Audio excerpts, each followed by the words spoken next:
Why are Dagestani fighters so good? So this question is going to be broken down into two smaller videos to go over what once used to be a land of terror and despair with wars and conflicts, and how it became the fighting nation that we know it as today, which is taking over the scene of MMA.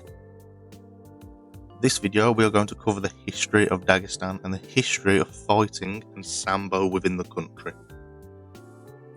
So, Dagestan as a whole is located on the northeast of the Caucasus Mountains that divide southern Russia and what we now know is of the Middle East.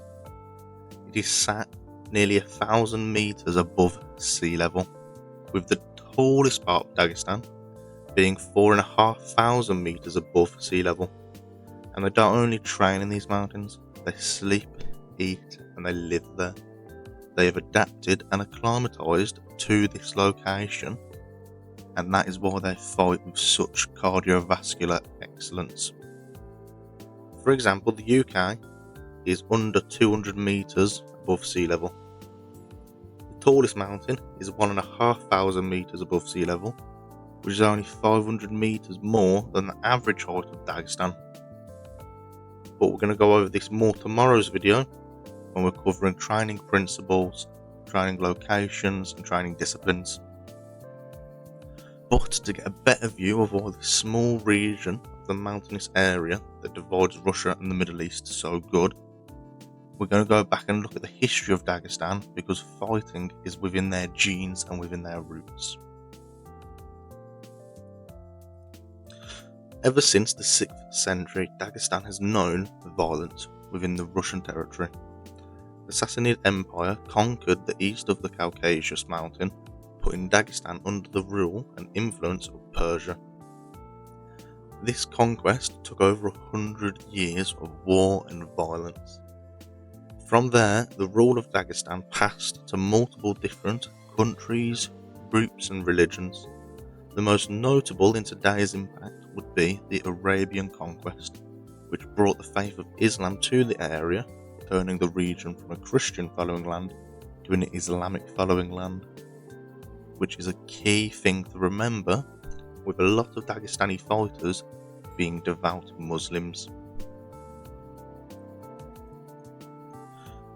In the last 200 years, the region has still saw violence and war due to Imperial Russia trying to take control, which led to the Caucasus War between Russia and the Caucasus Highlands.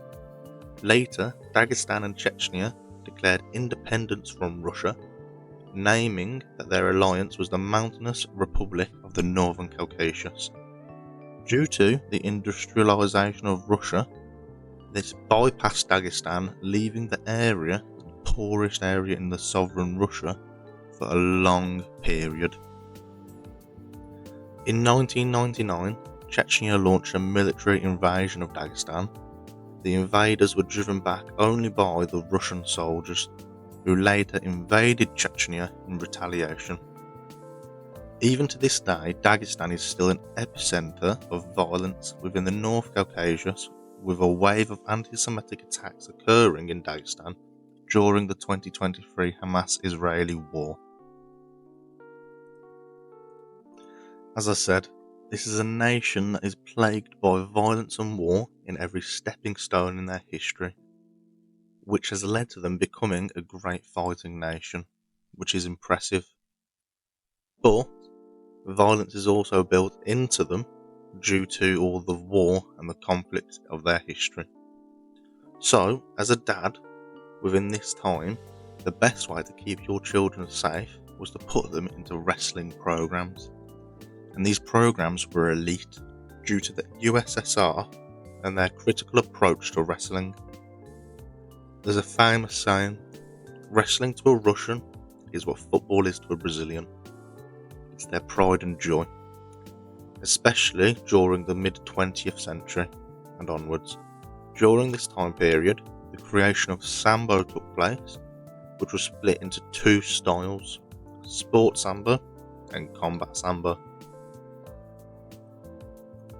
Sport Sambo focused on a mix of cat wrestling, Greco-Roman wrestling and judo, Practitioners would wear wrestling shoes and kurtka, which is almost like a gi in judo. The emphasis was on throws, submissions, but there was no allowance on choking.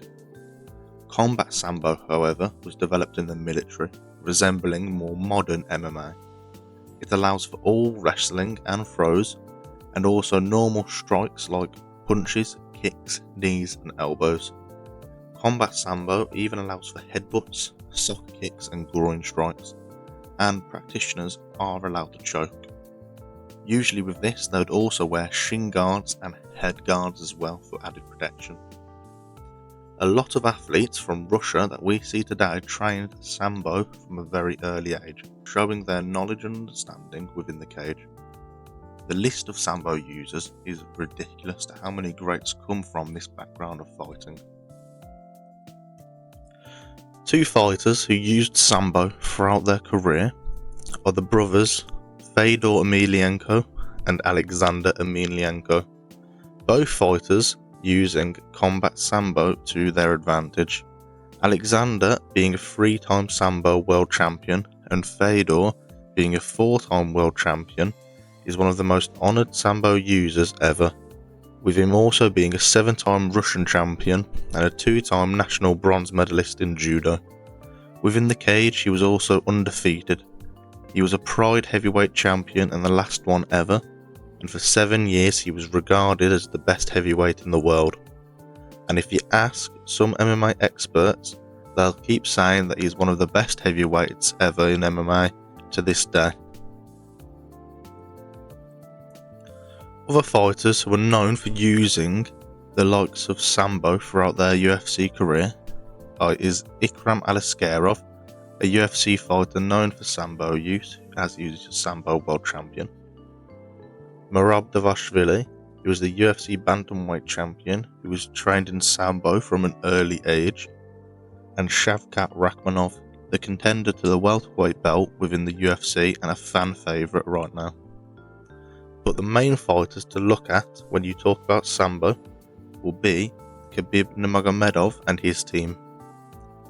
Within Khabib's team there is the likes of Islam Makhachev, the current lightweight champion, Umar Nurmagomedov, cousin to Khabib, and he will be challenging Merab for his bantamweight belt this weekend.